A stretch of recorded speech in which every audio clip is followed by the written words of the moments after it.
Picture this. A nation that didn't even exist on maps 500 years ago now controls the most powerful military and economy in human history. But here's what nobody tells you. America's rise to dominance? It was almost an accident.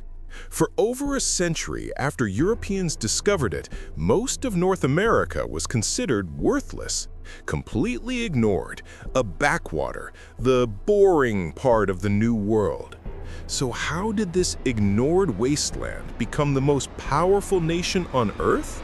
The answer will shock you. 1492. Christopher Columbus has a crazy idea: sail west to reach Asia.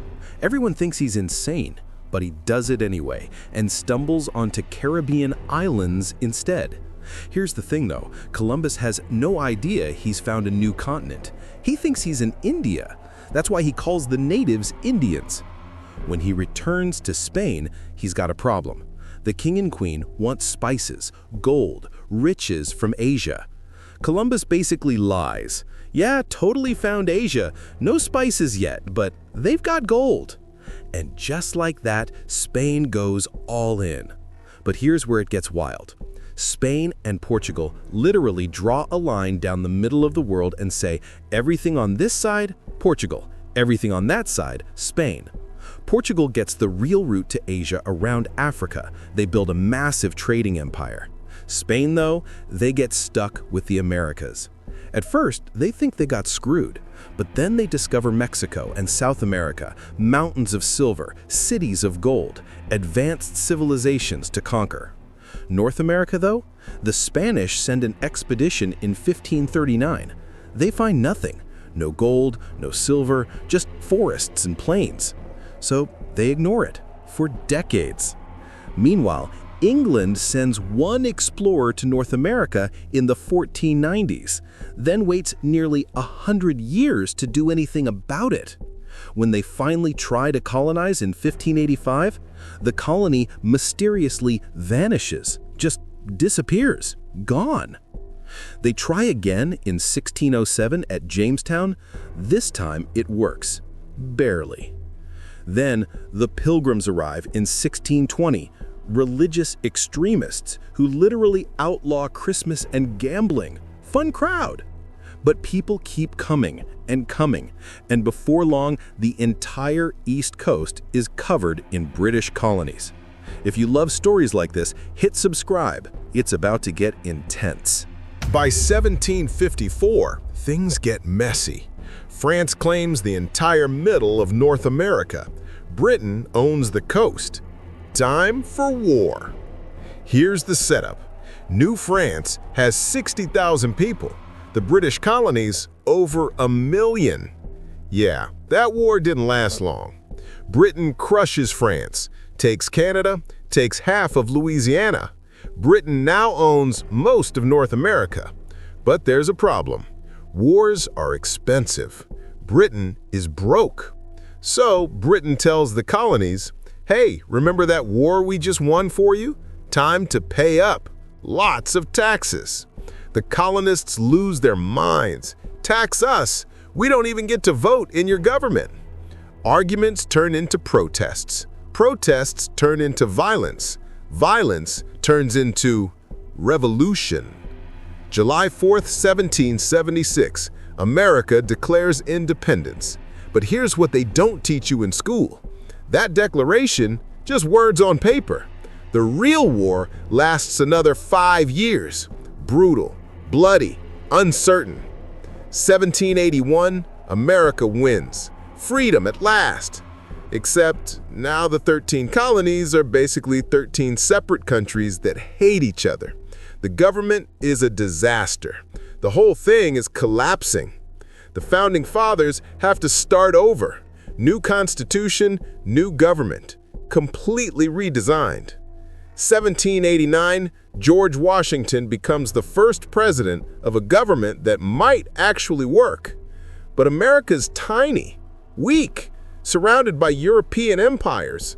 How does this struggling nation become a superpower? Enter Napoleon Bonaparte, French military genius, conquering Europe, planning an American empire. He makes a deal with Spain. Give me Louisiana back. The Americans panic. Napoleon controlling the Mississippi River? That's a death sentence for American trade. So President Jefferson tries to buy just New Orleans, just the port city. Napoleon's response changes history. Forget the city. I'll sell you everything, all of Louisiana, $15 million. Why? Napoleon needs cash for his European wars, and he figures if he sells it to America, they'll never help Britain against him. One deal. America doubles in size overnight. Now here's where American expansion gets aggressive. American families are huge, averaging 7 kids per family, population doubling every 20 years. They need land. So Americans flood westward, claiming land, pushing out native tribes. No apologies. 1819, America buys Florida from Spain. 1821, Mexico wins independence. Now they control everything west of Louisiana. Mexico makes a fatal mistake.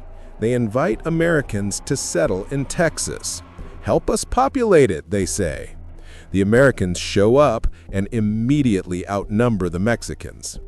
1836, Texas declares independence, creates its own country.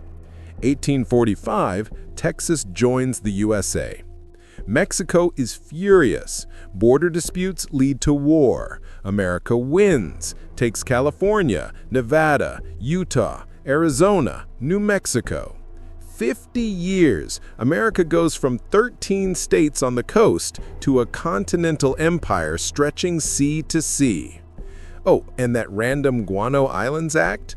America literally passed a law saying if you find an uninhabited island covered in bird poop, you can claim it for the USA. I'm not joking, that's still a law today.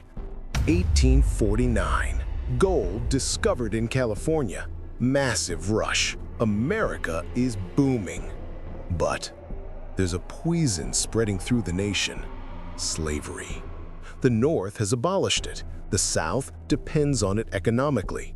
For decades, they've been fighting over whether new states should be slave or free.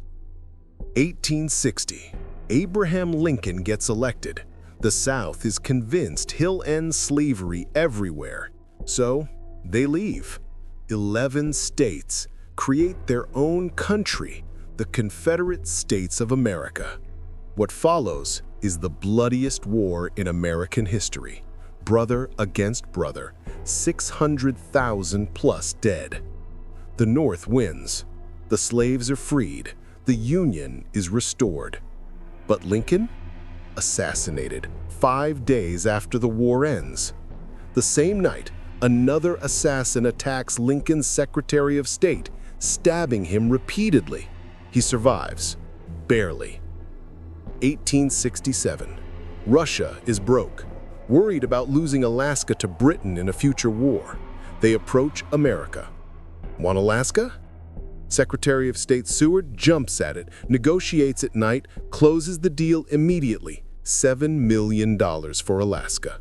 Russia probably could have gotten more, but Seward knew a deal when he saw one. 1898. Cuba is fighting for independence from Spain. American newspapers are covering it non-stop. Public opinion is inflamed. Then, an American warship mysteriously explodes in Havana Harbor. America tells Spain, leave Cuba now. Spain declares war instead. 4 months later, Spain is finished. America takes Cuba, Puerto Rico, the Philippines. The Spanish Empire, started by Columbus, ends 400 years later at American hands. Oh, and during the war, America also annexes Hawaii. Might need that later. Colombia controls the land where America wants to build a canal. They make a deal, $10 million. Then Colombia backs out. So what does America do? Supports a revolution in Panama. Panama becomes independent. New government immediately sells the canal rights to America. The canal opens in 1914. Now the U.S. Navy can move between oceans in hours instead of weeks.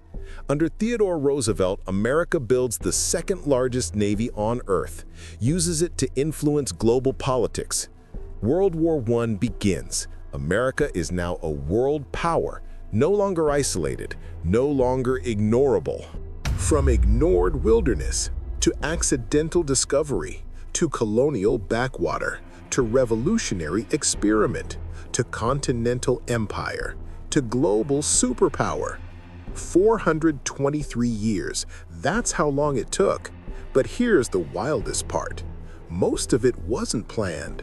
America's rise to #1, it was brilliant and accidental and brutal and unprecedented. And that's the real story of how America became America. Want to know what happened next? World War I, World War II, the Cold War. That's another story. But if you made it this far, hit subscribe, because there's a lot more history to uncover. See you in the next one.